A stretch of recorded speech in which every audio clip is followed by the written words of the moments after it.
Nako, nandiyan na yata yung wolf.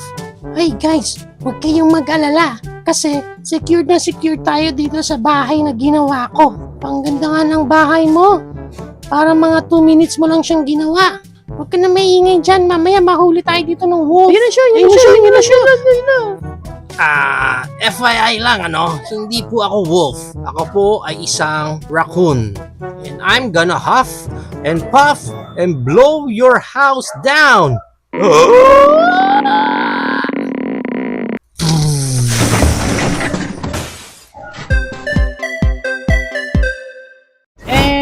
Ito na nga ang coin na re-review natin for today. This is the Kuromi set. Now, before we start, hindi ko lang masabi kung KO ba ito or authentic itong meron tayo ngayon dahil regalo lang to sa mga anak ko. And sabi nung daughter ko, review ko daw dito sa channel natin. So, pagbigyan natin. Kaya nga, pag binili niyo siya, ganitong klaseng packaging, meron siya sa harap. Makikita natin agad dyan yung mga characters natin. And sa likod, isang malaking artwork lang dito ni Kuromi. Yan. And sa side, may mga characters lang ulit tayo dyan. And sa kabilang side, another Kuromi design. And sa ibabaw, and another Kuromi design. And sa ilalim, barcodes and stuff. And as you can see here, nakalagay pa sila sa clamshell. So, unclam na natin yan. And pag na-unclam natin, check natin details ng bawat isa. This one, we have here si Melody. And then, check natin details dito ni Melody. Ang kulit lang nung paint niya kasi dun sa mold nung mouth niya, mouth siya. Naka-open yata dapat yung mouth. Pero dito, yung paint niya is naka-smile na lang. So, it's like yung mouth niya, may mouth pa siya doon. Ang kulit lang. Okay, anyway, may mga paint chip yung pagkaka-paint ng pink sa kanya all over. Yan, and hindi rin gaano na-paint ng buo yung pinaka-ribbon niya dyan. Gaan lang, ang gaan. Parang feeling ko pag pinisa mo to, mapipisa mo yung plastic niya. Pero hindi siya soft ha. Matigas Matigas yung plastic niya. Pero parang isang layer lang ng hard plastic. Parang ganun. Next, we have here si Cinema Roll. Check naman natin yung details niya. Kay Cinema Roll, maganda. Maganda yung details niya. Tapos all white lang talaga siya. Kaya simple lang siya. And then simple lang yung paint niya. Kaya ang ganda ng pagkaka-execute din naman sa kanya. Okay din naman yung pagkaka-white dito ni Cinema Roll. Next, we have here si Pompom Pomorin. Tama ba? Please comment it down below nga kung ano yung pinaka-real name niya. Yan ang itsura niyan dyan. And sa likod, ganyan, magaan lang din siya. And then, na-execute din na maayos yung paint niya kasi wala naman siyang iba ng colors. Yellow and brown lang din siya. Next, we have here naman si Pochoko. Tama ba? Pochoko ba yung pinaka-name nitong dog natin dito?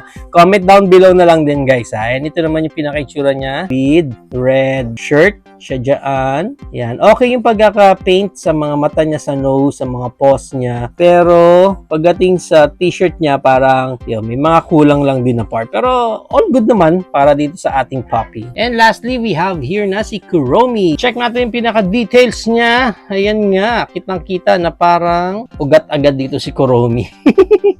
Okay, ulit yung mga paint niya sa face. Maayos naman. Even yung bone, maayos. Ang hindi maayos sa kanya yung pagkaka-all black nung sa head niya. Ayan, ang daming paint chips. Ang daming paint chips. Tapos, ayan, sa likod. Halata kasi all black Ganun talaga mangyayari dyan. And even yung black niya sa may neck niya, okay naman yun. Pero dun talaga nadali sa mga pinaka-head.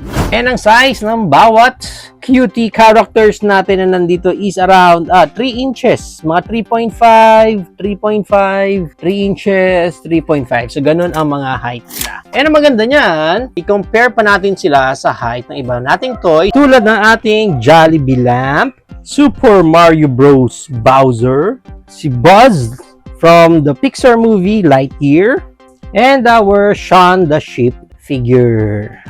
Point. So, yan ang ating height comparison. If you are planning to buy these toys, ang price range niya is hindi ko alam kasi nga regalo lang sa kanila. Pero based sa kanilang quality and looks like these are not authentic naman, so, roughly saying around 150 to 250 siguro sa buong set na ito. There you have it now guys. Ito na ang ating Kuromi set. What do you think of this whole set? Is it a go for you or no for you? Whatever thoughts? please comment it down below. But for me, again, nandito tayo sa decision na kung saan, if pang di-display mo lang naman, then goods na yan mga yan. Kasi tatayo mo lang naman yan dyan sa display mo, then all good. Pero kung i-play around mo itong mga figure natin na to, I think magbaba ka ng expectation mo. Unang-una is sobrang gaan nila, as in super gaan. Check nyo to guys ha. Hipan natin yung isa na yan. Ganun sila kagaan.